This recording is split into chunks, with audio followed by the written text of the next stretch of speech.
Hello there, ladies and gentlemen, and welcome to another episode of CookieCast. Today on CookieCast, it's the Darkest Timeline podcast. So, let's face it, it's me moaning for like an hour and something about stuff that only bothers me, probably. But there's games, movies, and TV, so there's that. As I keep saying, this was, these episodes that are coming out sort of now were recorded a few weeks ago. So if there is mention of stuff that happened at the back end of last year, if you get my meaning, I do apologise because, it's just when it was recorded. Before we start, please do consider like, share, subscribe and comment. Drop in a review if you want to drop and share the podcast around. Word of mouth is a beautiful thing. Right, let's get started. Here we go. This is CookieCast, the Darkest Timeline podcast.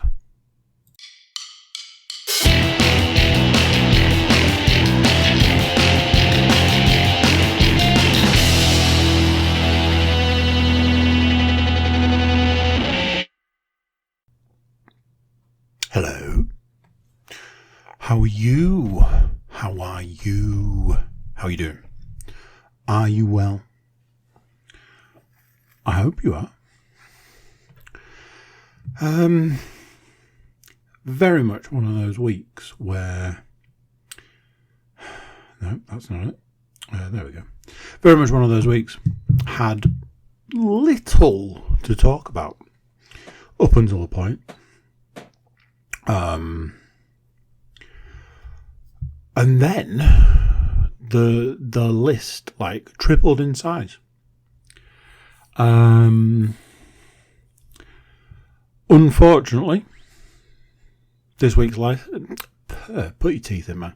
This week's list starts on a downer. And knowing my track record these days, I will try to get through this without getting emotional, which apparently is difficult these days.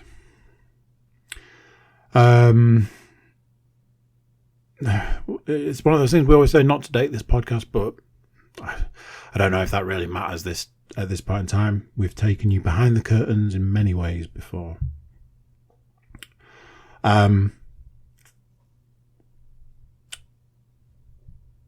I find in life there are people, hard to describe, but like people that you kind of look up to, people that you respect might be the best way of putting it. They can be friends, family members, but in this day and age, more often than not, they are people who are considered to be famous for one reason or another.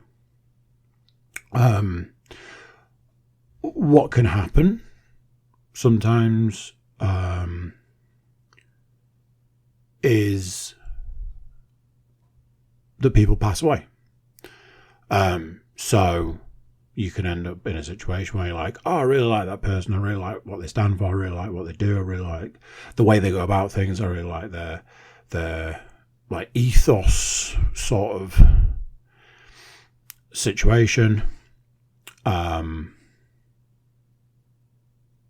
And then if that person passes away, it can hit you hard because, like I say, like the respect kind of aspect of it all.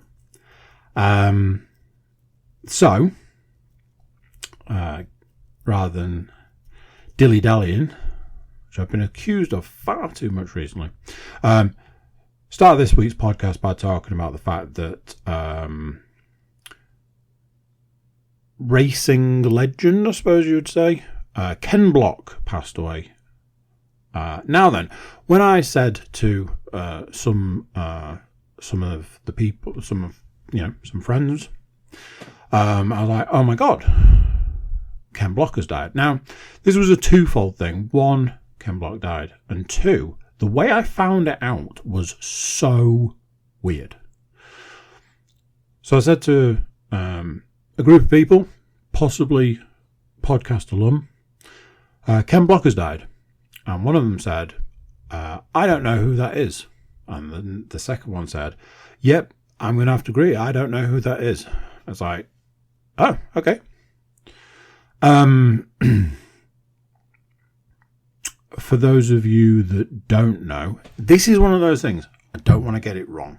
So, with the power of the computer I am currently recording on, I'm just going to do a little double check. Let's have a look. Where will it be?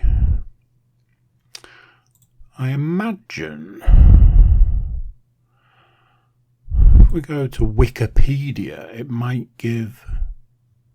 Okay, so just make sure we're actually recording. This is this is taken from Wikipedia. So again, it's Wikipedia. Take from that what you will, but I'll just read some bits of the bit at the start.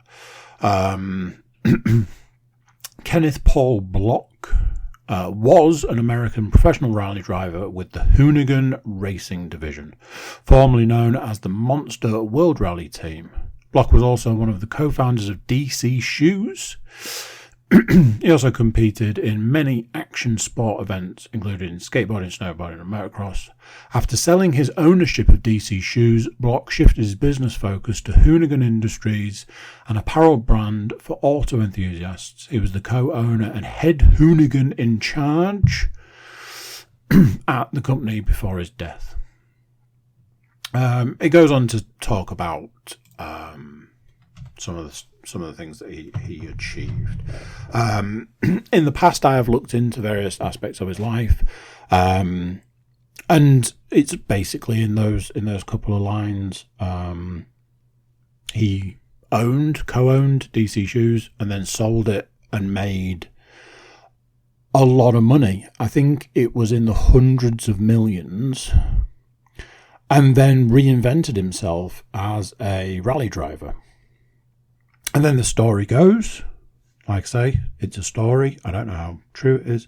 The story goes that whilst doing a race, something had gone wrong so far through one of the stages. And because of that, he decided to just have a bit of fun. A lot of handbrake turns sort of appeared. And it really stood out to people. So from that point on, he sort of went down that route. There's the Gymkhana stuff. There was, I think it was on Amazon, there was a documentary about one of the Gymkhanas, and yeah, I've enjoyed his work for a long time. I said to the people I was talking to, I was like, probably one of the most famous things he ever did was he got into a lot of trouble for doing donuts outside London, like museums and monuments, for Top Gear. But a little while ago, I got quite into the stuff that Ken Block was doing. I was loving the Gymkhana stuff. Any fans of the Forza Horizon games? So far into that series of games, Ken Block and his vehicles became a staple of those games. So you could drive the Hoonicorn and the Hoonitruck and various other vehicles of his that he'd made famous. And yeah, I got really into like a lot of the stuff that he was doing at that time. Got myself a Hoonigan t-shirt, which I thoroughly enjoyed wearing. But sometimes these things hit you a little bit harder than you would maybe expect. And it really upset me. It really upset me.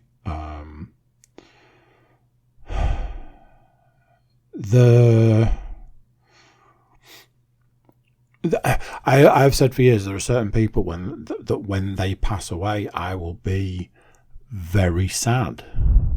But then there are the people that you don't expect, because in some way you expect these people to be weirdly like some kind of weirdly immortal.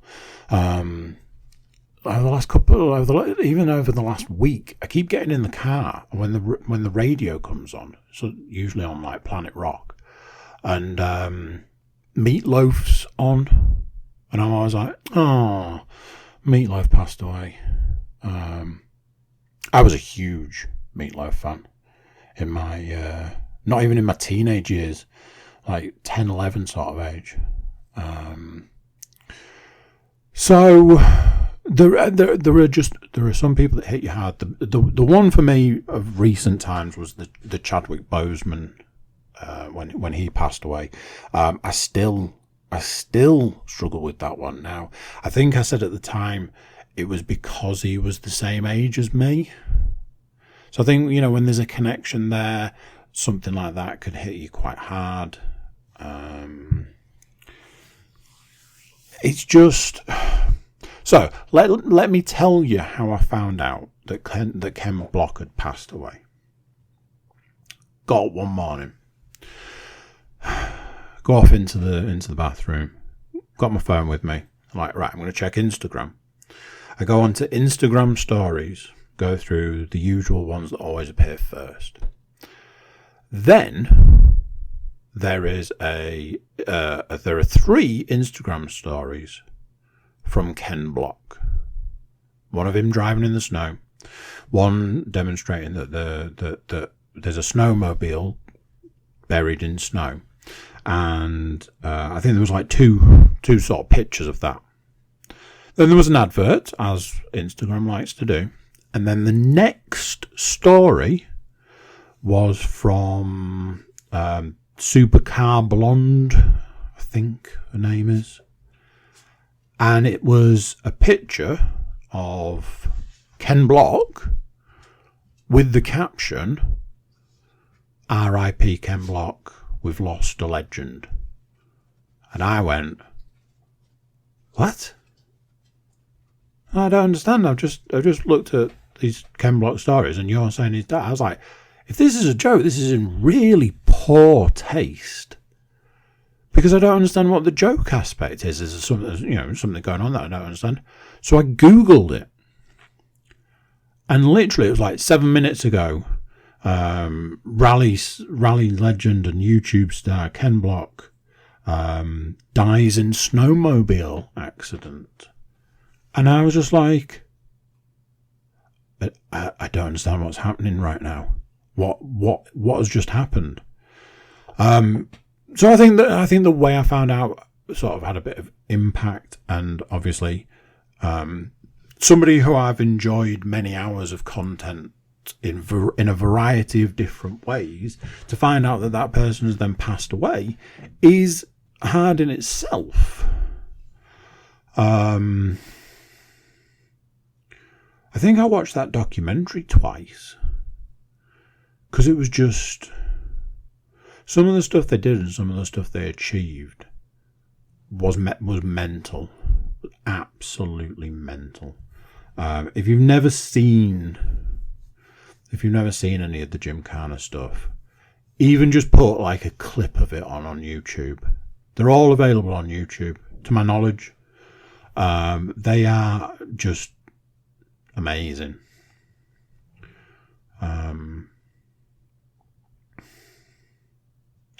So yeah, a little bit of a downer to start with. I'm reading a book. I know, some people, I get it, that's a surprise. A, yes, I can read, and B, I read books. To be fair, I say that a lot, so it's probably not that much of a surprise now. But apparently, John has a ball. His ball is red. That's a joke from many years ago. One of my parents used to make fun of me for my inability to read. Jokes on them, because obviously years later it was found that I was dyslexic. I'm reading a book. I'm struggling heavily to read a book. So, I picked a book to read because it's mentioned in one of the previous books that I've read. There is a film based on the book I'm reading. I won't go into too much detail other than I will say I'm reading this book. And I'd got to the point where I was like, yeah, I really want to read that because I want to see like what connection there is, what similarities there are, what it takes, what kind of book you need to have to then get a movie. I mean, the story itself is it's very, I don't know what you would say, like, I was going to say like extravagant, but I don't think that's the right word. So I'm reading this book. I have nearly given up reading this book. I'm going to say about 4 times now. Like the kind of, excuse my language, but like the kind of, oh, fuck this shit, I'm not reading this fucking book anymore. Kind of nearly given up reading it. I'm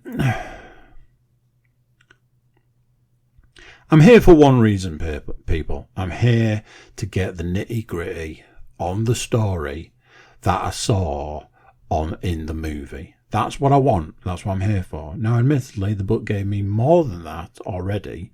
And the stuff that it gave me, some of the stuff it gave me, I was like, hell's yeah. Let's hear about this. I'm interested. I'm with you. But there are other aspects of this book that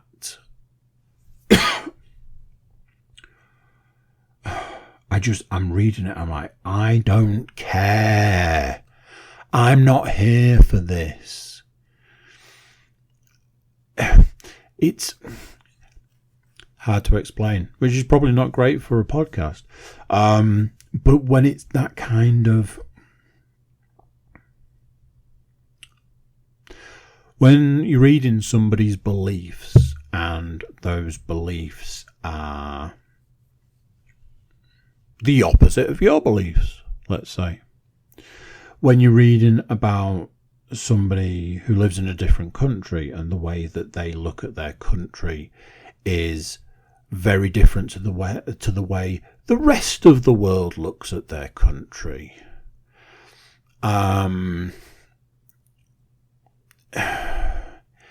It's tough sledding, and the book's like 400 pages or something, and I got 200 pages in and was like, well, we haven't got to the story yet. And then we got to the story, the bit that the film's based on. So like I say, over halfway through the book, then the story kicks in. It's like, cool, at least I'm going to get like 200 pages of this book where I don't have to deal with like these very strong opinions from earlier in the book. But no, the way the book is written is that they still manage to get those very strong opinions in. So you kind of have this effect of, okay, cool. Oh, that's interesting. All right. Okay. That happened. All right. And then bang, it punches you in the mouth by forcing these opinions on you. I was saying to somebody the other day, I was like, literally, there've been 2 books in recent times that I've given up reading. One of them because I was like, did a 6-year-old write this? Because it feels like a 6-year-old wrote this. Now, I have the reading age of about a 6-year-old, so you think I'd be all right with it, but it was so two-dimensional. It was just like, is this a genuine story that somebody has written and released? It was the most cliched story I've ever had the misfortune of having to deal with, and getting X number of chapters in, I went, this book is not for me. And I put that book down. That book is still on my bedside table. at this point in time. The other book that I recently stopped reading wasn't fully because I wasn't enjoying it. I wasn't overly enjoying it, but I stopped reading it because another book that I was really wanting to read was released, so I read that instead. So I still have the intention of going back to the book I was reading. And I haven't stopped reading this book that I'm reading now. I've just really wanted to at various points. I had this amazing experience, which has just grown and grown and grown. I realised recently that the age I am at now, when no, that's not the word I was looking for. When associating, let's go with that one. Associating with people of a similar age to me, you end up with a very similar effect.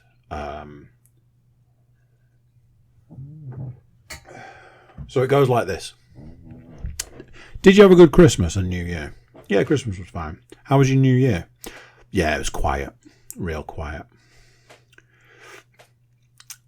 How was yours? Yeah, quiet. Cool. Then another person comes along of a similar age. Hi, how you doing? How are you? Are you well?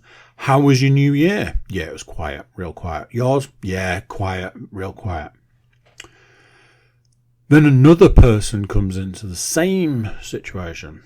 Hi, how are you? You all right? Yeah. Did you have a good New Year? Yeah, it was real quiet. You? Yeah, just quiet, really. Just quiet. I was at home. I was in bed by 8. Yeah. A friend of mine, he said he was in bed by 8 as well. Another person comes into that situation. Hi, you all right? Yeah, you? Yeah. Did you have a good New Year? Yeah, it was real quiet. You? Yeah, just quiet, yeah. So over the course of that one situation, there was like 6 people who had all said they had a quiet New Year. By the time the last person entered into this conversation, I was howling. I was saying to my brother-in-law, I was like, I love the fact that I've finally reached an age now where if I say to somebody, did you have a good New Year? Their answer is, oh, it was real quiet. And my answer is also, yeah, it was quiet. Too old for that nonsense. So then, several days later, spent time with a different group of people. Oh, how was your Christmas? I've not seen you since Christmas. No, I haven't seen you since Christmas. Oh, okay, yeah, it was family, bit quiet. Oh, how was your New Year? Yeah, it was quiet. It was, quiet. Yours? Yeah, just quiet, really. Cool. Turn to the next person. And how was your New Year? Yeah, it was real quiet. Cool. And it's just... I was talking, like, it's a much bigger and a much longer conversation, but saying to people of my age, or a similar age to me, the thought of doing some of the stuff that I used to do at New Year now makes my bones ache. Like, somebody had said something about, I couldn't imagine going out, and I was just like, ugh, the thought of it. Like, when we were all comparing, like at various points we were all comparing like the different sort of nights, the different sort of standard New Year's night out, and just like, oh God, and everybody was like, God, can you imagine if you were doing that now? Yes, it's old, but it's also kind of comforting, which I think is also, an age thing, I guess.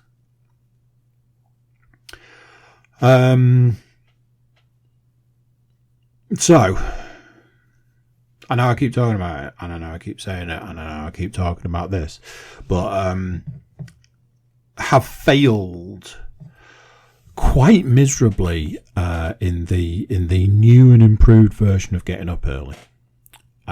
It is not going well, especially when your alarm starts going off at 6:30 and you get out of bed, more like 7:30 or 8. It's not going well. It's not going well. So all I do now is spend my time going, if I'd have got up early this morning, this wouldn't be a problem. Whatever it is, whatever the situation, any situation, when I've got to go out and run, when I've got to go in the gym and work out, when I've got to take the dog for a walk, when I've got to take one of the children somewhere, when I have to do any job, every single thing in my life right now comes back to, if I'd have just got up earlier this morning, things would have been fine. By now, things would have been fine. I don't know what the solution is. I don't know what the answer is. I don't know what... I've even started watching videos on, how to get up early. 5 easy steps to get out of bed. All this. Do you know what? There are no easy steps. Because ultimately, the alarm goes off and you go, F this, I'm tired. And you go back to sleep. But X number of hours later, when all I can think is, if I'd have got out of bed 2 hours earlier, this wouldn't be a problem right now. It's become all-consuming. Yet, not consuming enough to get up early enough. So it's time to get drastic. It's time for drastic measures. What that is, still trying to work that out. Apparently I'm going to get up at 5 in the morning. I'll let you know how that one goes.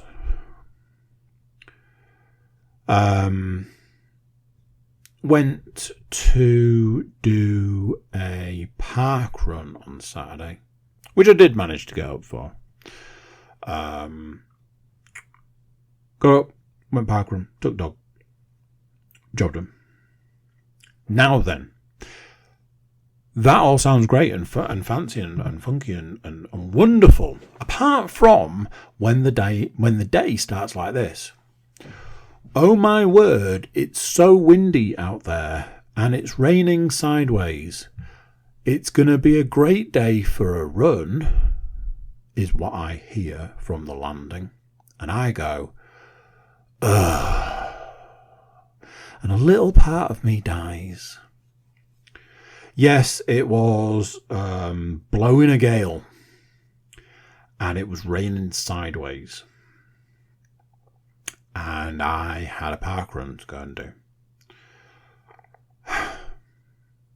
Now then, what came first? The chicken or the egg? Did I not get a park run personal best this week because A, it was raining and windy, or B, because I was told that it was raining and windy, because the rain had actually stopped by the time the parkrun started. I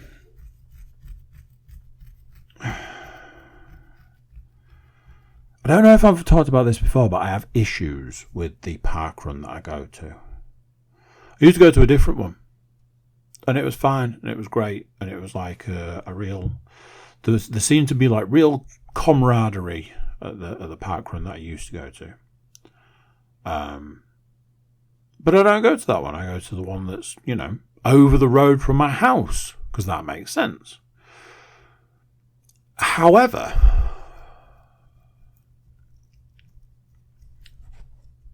I have issues with the local parkrun, and probably not issues that I should really voice.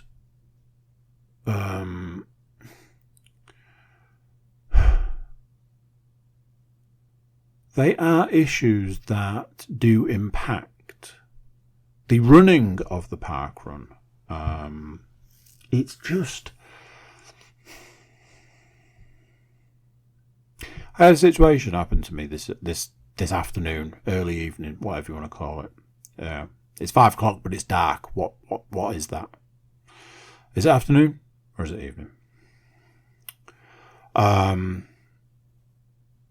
went to go and pick my youngest daughter up, and I got parked, and I went, oh, this is an interesting parking situation, because I've got to park on the road, but the first person that has parked a little bit too far along. Now I'm going to go and park at the other end of this bit of road, which unfortunately means that although there will be a gap between me and the other car, there won't be enough of a gap to get a third car in. However, as I'm walking away from the car, I see a car attempting a parallel park between myself and the other car in question. I went, well, I know for a fact that you're not going to get that car in there because you haven't got enough room to get it in. So feel free to have your best shot at performing this parking manoeuvre, but ultimately you will realise it's not possible. You'll give up and you'll go and find somewhere else to park. I collected my daughter. I came out to find 2 things. One, the car that had attempted the parallel park had managed to get in to the space. Sort of. 2/3 of their car were in the space. So, that's something, I suppose. Points for effort. However, somebody had decided to park in front of me. Now, hands down, single most inconsiderate place anybody could have parked, because it's actually blocking the property.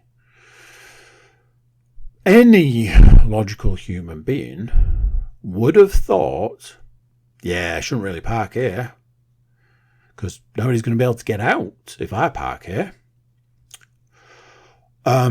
Obviously, in the process of realising that this person was doing something that was inconsiderate and probably shouldn't have done it, they went, but if I pull my car really far forward,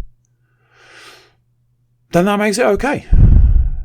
So I return to my vehicle to find that I have 1 foot behind and 1 foot in front to get my car out.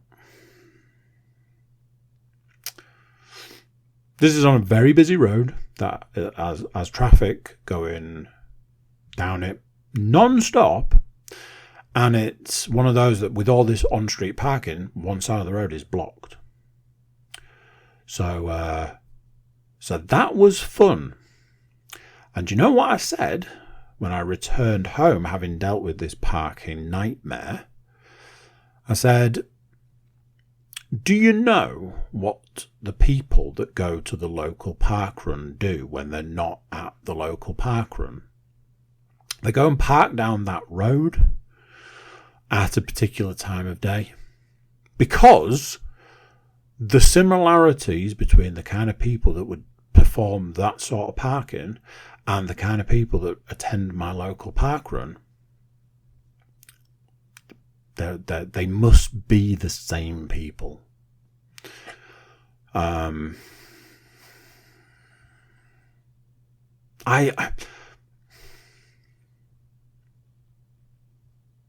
wonder where it all went wrong.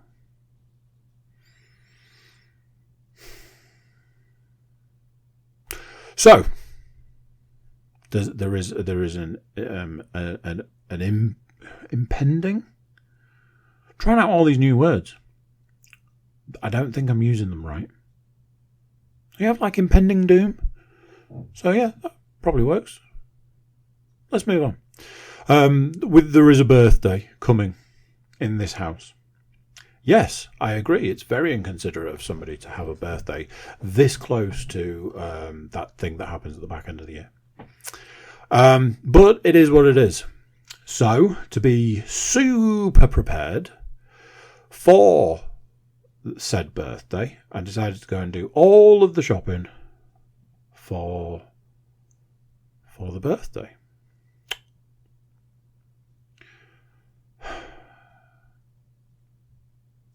All of my children are different. They're all different. They're all their own person. They've all got their own personalities. Some of them are funny. Some of them are serious, but not too serious. Some of them are hilarious. Some of them are off in their own little world. And I love them all individually and collectively. However, when you decide to be proactive and go and get all of your daughter's birthday presents, a couple of weeks in advance, nice and prepared, order a few bits from the tinterwebs, to then realise that all of my children are a mix. Like one of my children loves activities, loves to sit down and do stuff, and has a variety of different activities that she loves to sit down and do.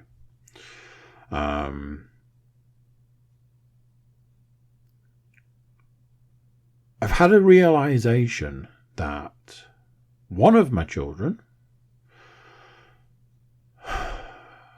doesn't necessarily need toys to be able to play. Again, not a bad thing. Not a problem. It's not like, oh, you should, you can only play if you're holding this toy. That's not what I'm saying. I'm saying she just doesn't need to have a toy in her hand to go and play. I was talking about it today, and I was saying, I was a mixture. I was a little bit like that. I when I was little, I had a very good imagination. But I used toys as props for my imagination. And one of my daughters doesn't need that. Is almost completely self-sufficient. Which is a bit of a pain when you realise that after buying loads of toys. So then I'm in a predicament. And the predicament is, what do I now do with the toys? Do I take them back? And just go, here's a couple of things that you might like, you might enjoy. Not everything I bought was toys, I will say this. I didn't just go, here's a load of toys, go nuts. There are some doing things, there are some activity things, there are some arts and crafts. We like arts and crafts in our house. But there are some toys. And I'm now like, can you buy a load of toys to then take those toys back, to then tell one of your children, hey, I realise that you don't need the toys, so I didn't get you any? I mean, that just sounds awful to me. It's like, I didn't buy you any toys for your birthday. That sounds. Is it me? Am I the one that, I love toys? I don't know what to do for best. If I'm like, hey, I bought you some paper to draw on, she'd love it. But is that the same as I didn't buy you any toys to play with? I don't. So I'm stuck in this predicament now where I'm like, do I just take the toys back? Do I still give her the toys? Hey, here's a load of toys that you might not want to play with. I don't know what to do. What should I do? Write in and let me know. I'm serious. If you've got any ideas, I'm all ears. Hey, it's time for the weekly Sunday update. The Sunday update is obviously when I tell you about how difficult it is trying to get all of your numbers on a Sunday, which is a rest day. We all know that I got super into going swimming on a Sunday because it was an easy win Swimming uses a lot of energy, a lot of muscles. It's good for you. Blah blah blah blah blah. Ultimately, you jump in the swimming pool, and an hour later, you've got 1,000 of the 2,000 that you need. Add to that, taking the dog for a long walk, and taking the dog for another long walk, and being a dad, bing bang bong, you've got all of your numbers for the day. So yesterday, I wanted to go swimming. However, I'm not going to lie, swimming causes problems in our house. Because, for one reason or another, we can't all go swimming. So we then have to make a decision, who's going to go swimming? And that then causes upset, like genuine upset. And I can understand it. But and I don't want to be... I was going to say from a purely selfish reason, but it's not selfish in the way that you would think. I want my children to go swimming because I want them to learn how to swim, and I want them to stop being afraid of the water, and I want them to be proficient in the pool, and I want them to achieve things that they maybe think they can't. However you want to look at that sort of thing. So I want them to go swimming. Bonus points for me because I get those what I consider to be free numbers. So I get to go and get some numbers in the pool. My children get to experience time in the water and in the pool, and hopefully magically decide that they're going to actually try and swim. Anyway, I had been convinced that swimming wasn't the right move for yesterday. So all I said was, that's fine, we'll find other activities to do. Obviously, we're going to take the dog for a long walk, blah, blah, blah, blah, blah. While simultaneously knowing that it was going to put a real dent in the numbers that I need to achieve. So, took the dog for a long walk, got back, did lunch, and then everyone sat down to watch a movie. Later in the day, took the dog for another long walk. Not as long, but still long. Got back, and I went, cool, I need 800 of the 2,000 that I need each day. So that's me getting on the treadmill. So I went on the treadmill for 35 minutes before tea. And I was like, right, that's 400 of the 800 that I need. So ultimately, I'll have my tea, I'll have a little rest, I'll get back on the treadmill, do another 35 minutes, and that's that. It's not ideal, it's not great, but it is what it is. Between finishing my tea, setting an alarm for like half an hour to let my tea settle, and getting back on the treadmill, something happened. Because I was on the treadmill for 53 minutes to get another 400 compared to the 400 that I needed that I got for doing 35 minutes.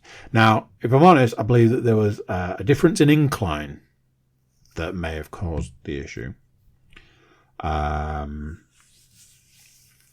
Does mean that I was on the treadmill for an hour and 28 minutes yesterday evening. I managed to do yoga.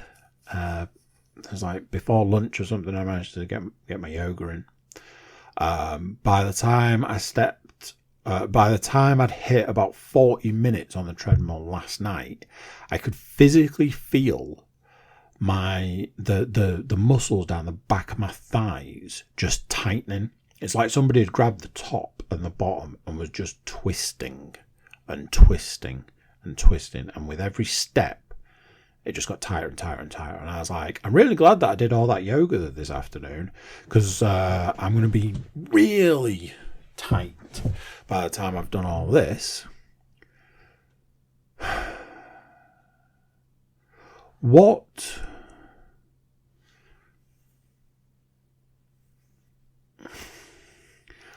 is it that I'm supposed to do on a Sunday? Swimming was a hack.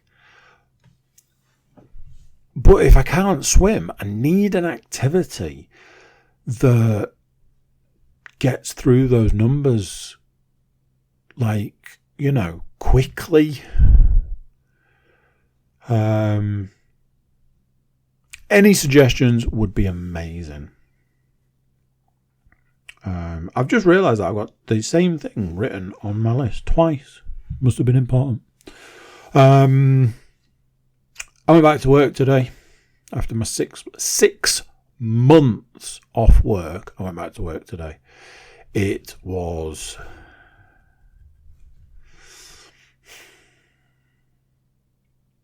fine. To a degree, it was fine. Some aspects were painful. Other aspects were not as painful as I expected. And some things were like I'd never been away. So you smash all that together, and ultimately it was fine.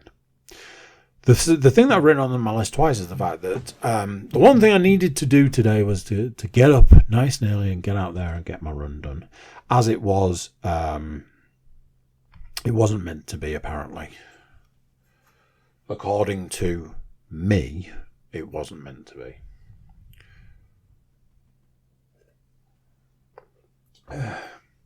Ultimately,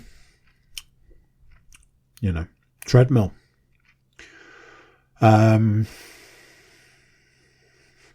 It maybe wasn't as bad as I thought it was going to be. But yeah, that's it now. Back to the grind. Nose to the grindstone and all of that.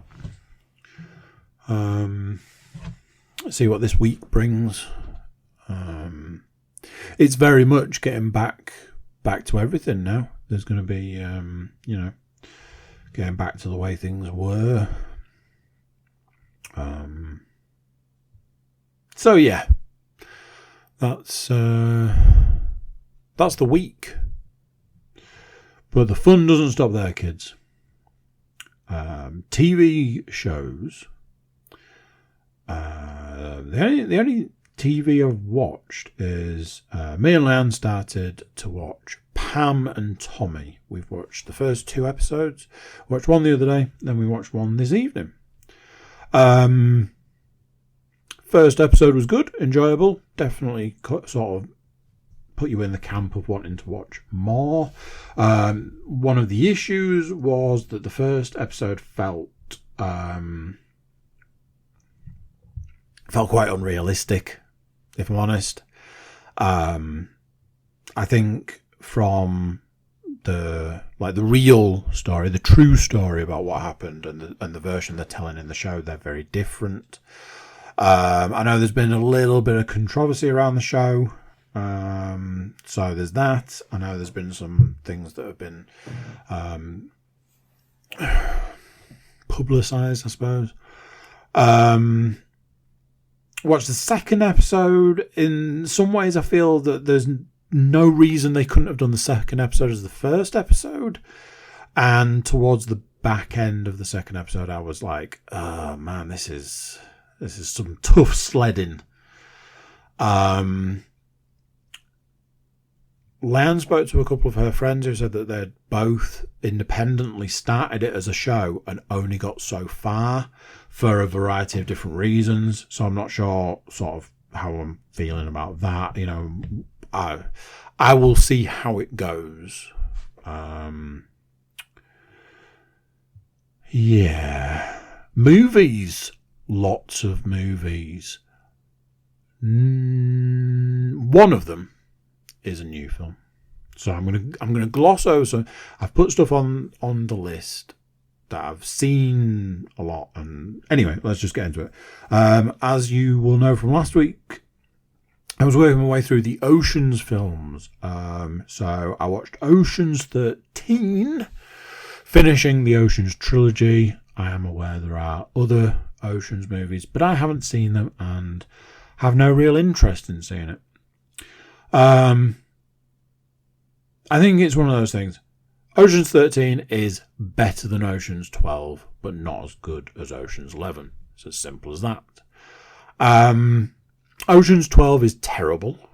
It's a bad film. And I said that last week. Oceans 11 is fantastic. Oceans 13, yeah, it's just not as good as 11.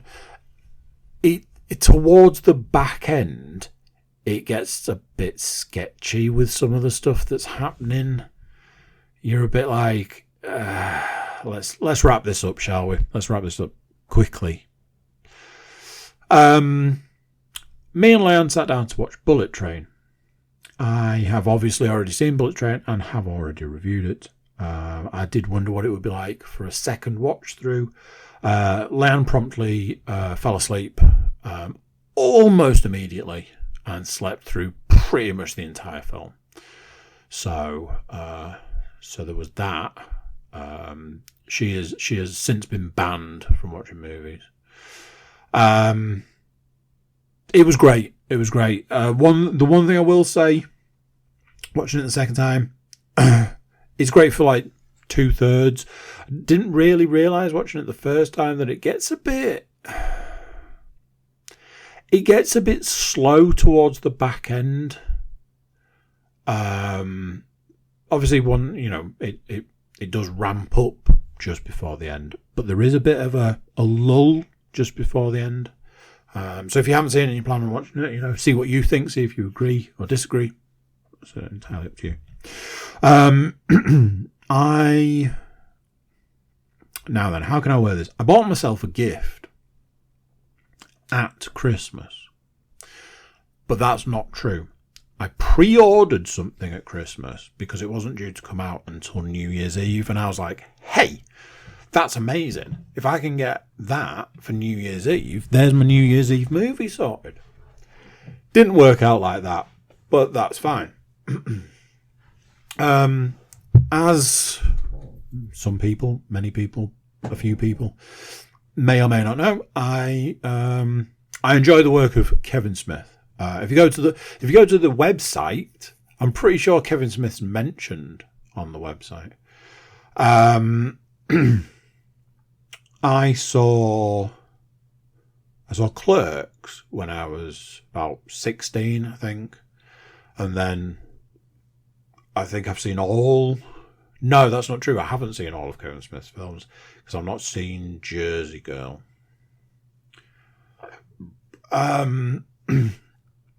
So, Clerks 3 was due to be released on Blu-ray on New Year's Eve. Perfect, he thought. I'll get that, he thought. It did turn up in time, but I didn't watch it then. And I was like, man, I really need to get... I got loads of films for Christmas and I haven't watched any of them. Really need to get around to watching this. I've been trying to watch a Batman animated movie, which is actually 2 animated movies in one. It's 3 hours long and I still haven't finished it. So, one evening,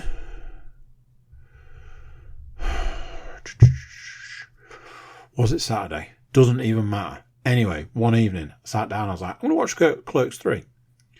From the trailer, you get a pretty good idea of what it's about. It's going to be a little bit of like some stuff from Kevin Smith's life used as a catalyst for the story. You can get that from the trailer. That's not spoiling anything. Sat down, I put the film on with an idea of what to expect. The first third of the film, I was like, oh man, I don't think I like this film. It felt weird. It was like the actors were playing characters of their characters. That's the only way that I could find to kind of explain it. It was like they were playing people who were playing their characters. It was like Inception acting. It's like they'd not done it for that long that they didn't know how to do it anymore. Like that kind of thing. It was weird. And I didn't like it. And I was like, man, this film's actually had some reasonably, some good reviews. How? A little while later, they got into sort of the nitty gritty of the film. What the film was going to be about, what the film is about, how it's going to go. Now then, just to go back a little bit, early on, really early on in the film, they brought in a subject matter which is a very, very difficult subject matter for me personally. As a completely unrelated subject, I cannot watch the Disney movie Up without crying like a baby. Because the Disney movie Up has a particular theme. Certain things really upset me. And early on in Clerks 3, they went, we're going to put this in right at the start of the film. Hope you don't mind. And I went, don't do that, because that's going to ruin the experience for me. It was fine. I was fine. I made it all the way through to the back third of the film. And I was like, hey, I'm doing well here. There's been bits pulled on my personal feelings and my personal heartstrings. But I am okay. I am intact. I am fine. I think we're going to be okay. And at the point that I thought, definitely going to get through this intact, there was a twist. And I went, not sure. Don't know about this one. Really? This is the way we're going to go? And I was ready to light this film on fire. Reviews-wise. I was like, I can't wait until I get on that podcast on Monday to talk about how terrible this film was.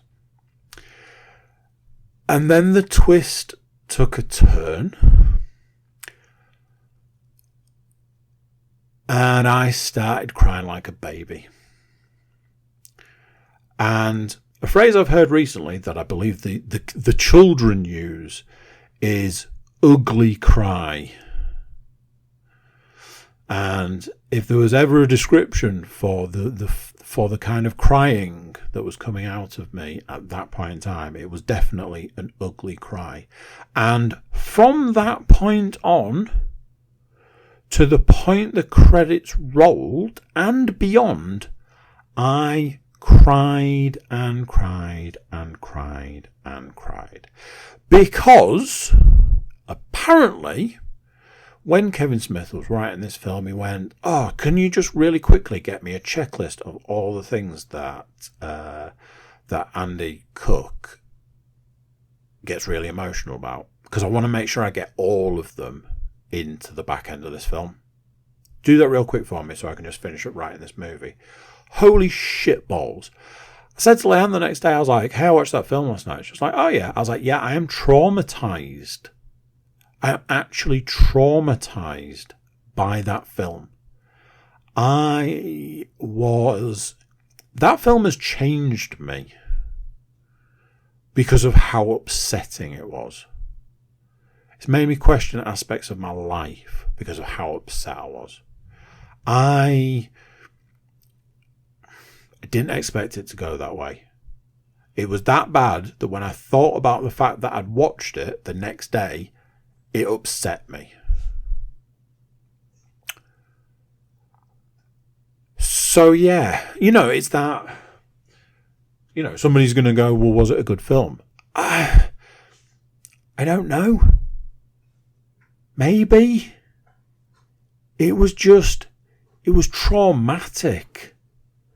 like really traumatic.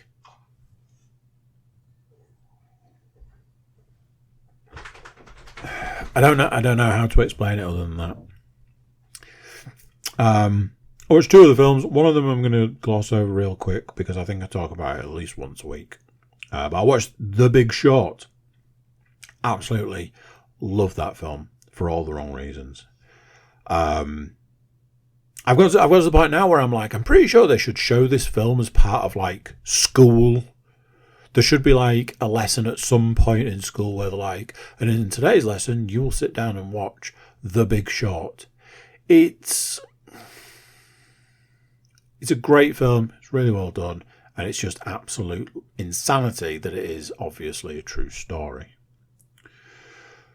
Moving on from that, I was like, oh man, I really want to watch the first John Wick movie. I haven't seen it for a little while. Certain films I like to, rewatch now and then to just keep it in the old brain. Amazon Prime have had 2 and 3 on there for ages. Pretty sure 3 went on there almost immediately after it had come out. I was like, okay.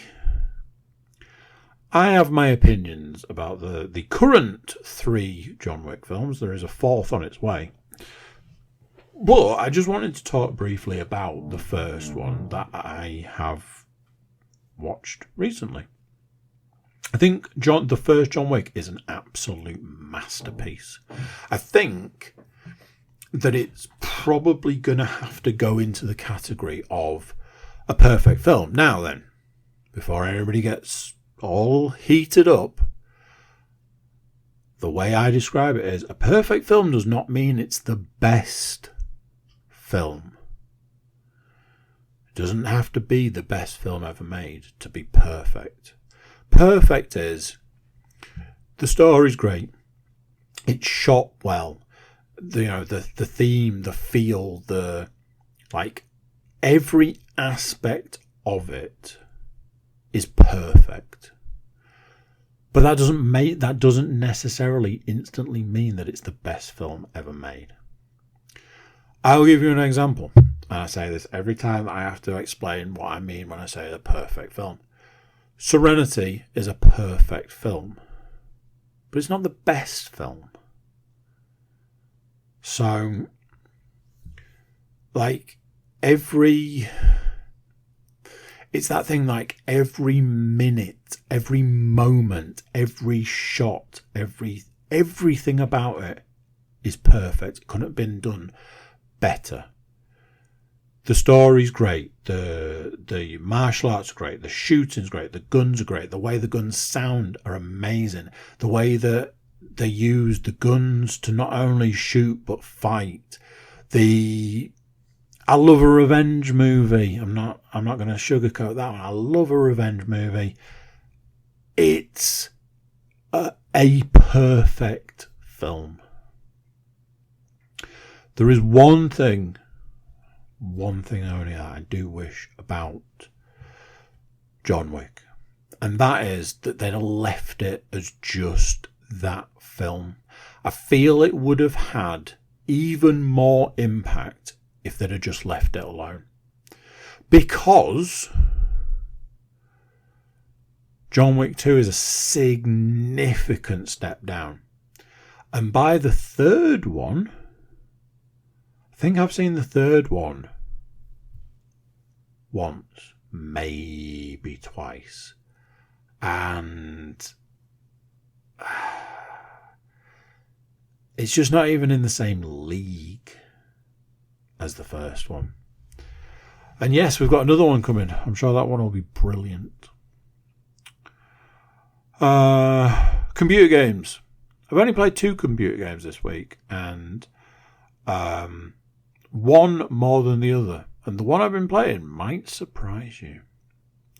I was hardcore playing Need for Speed Unbound, but realised that playing Need for Speed Unbound is like hitting yourself in the face with a claw hammer.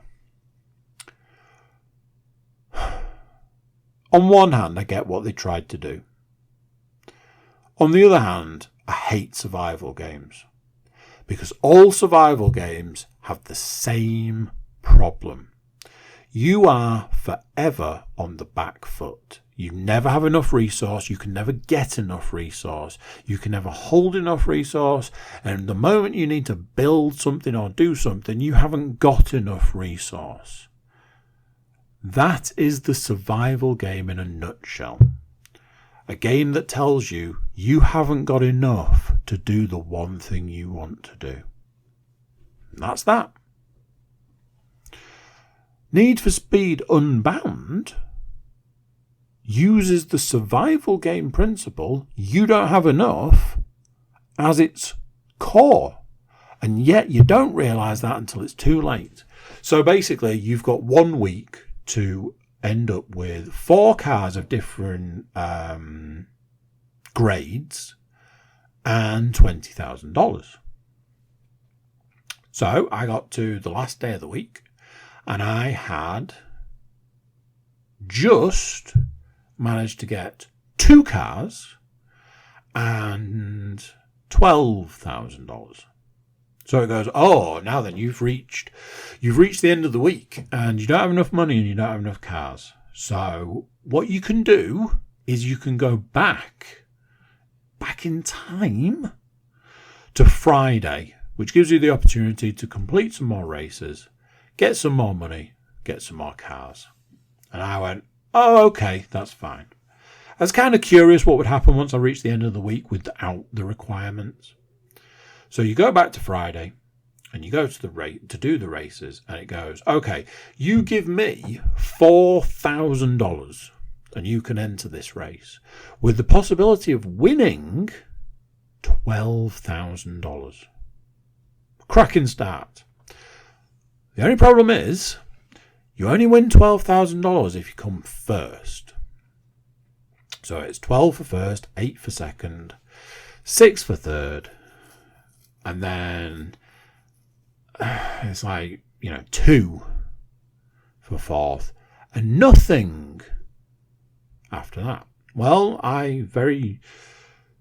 not quickly, I realised after a while that it's going to cost you $4,000 and you're not going to come first because it's impossible to win a race in Need for Speed Unbound. So, after you've spent $4,000 and let's say you come fourth, so you get $2,000, you are $2,000 worse off. Interesting for a game that wants you to earn $20,000. Okay, well, what if we enter the race that will allow me to win a car? Yeah, you can win a car if you come first. And if you don't come first, there's nothing else. There's no prize money. So you pay X amount of money to get into the race. You don't win a car and you don't win any money. So again, you're going backwards. Okay, well, let's try a different race. I can enter this race for free. I can only win $3,000. If I come first, which I won't. So I was like, right, it's time to be sneaky. There's races here that I can't enter because my current car levels are too high. So I used the money that I had to buy a lower car. I had an A and an A+. So I bought a B, which opened up a whole host of races at B level. But I bought a B car with no upgrades. So you take your B car, you go to a B car race, you do a B car race, and you come pretty much last. Okay, who can tell me how much money I'm getting for last? Yeah. In some ways, I can kind of understand the way that they've gone about doing this. I'm like, oh, we're going to try something new. We're going to try something different. They've got that god-awful heat system. So when you complete races during the day, you gather heat, as in police wanted level. When you do races at night, you also gain heat. It goes up exponentially in both day and night. So all you really want to do is get back to your base to clear that heat level, because otherwise you spend 45 minutes driving away from the police with their helicopters and high-speed vehicles and spend your entire time wondering, was this really the plan for this game? Because who in their right mind wants to do this shit for days on end? So I reached a point where I was like, this is actually pointless. If you go back to the way that I reviewed the 4 games that I got for Christmas, and by review I meant very quick, rough reviews, it might surprise you to find out that the game that I went from Need for Speed to was Saints Row, the game I probably reviewed the least. The one that I went, it's just terrible. Some part of me felt like I needed to play Saints Row, having smashed myself in the face with a claw hammer, or as it's also known, spent a week playing Need for Speed. I'm not going to lie, it's not a good game. But, very much like in The Dark Knight, it is the game that we need right now.